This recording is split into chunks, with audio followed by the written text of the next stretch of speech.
I'm going to show you how to import some standard parts into your Onshape document.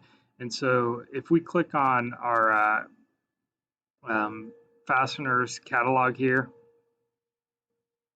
it'll bring up McMaster car parts that we can download and import into our assembly. And so if I go back to the details here, the part number I need is right here. So I'm just going to copy that, and in the find, I'm going to paste that in, and it's going to bring up the exact part I need. So we need a 1032 1-inch fully threaded 2-arm plastic head thumb screw. And so I'm going to go ahead and click on product detail.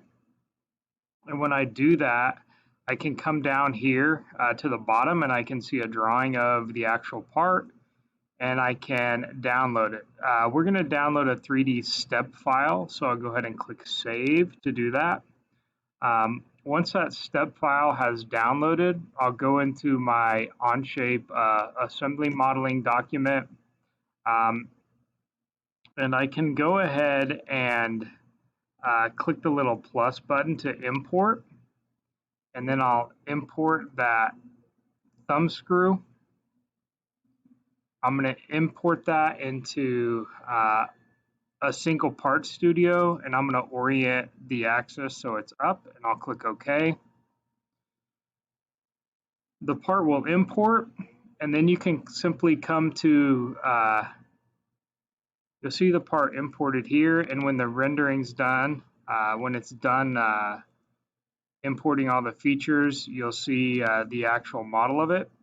But inside of your part studio, or in your assembly document, you can click Insert, find that part, and then you can place it in your part studio. And then that part will be there for you to add to your assembly.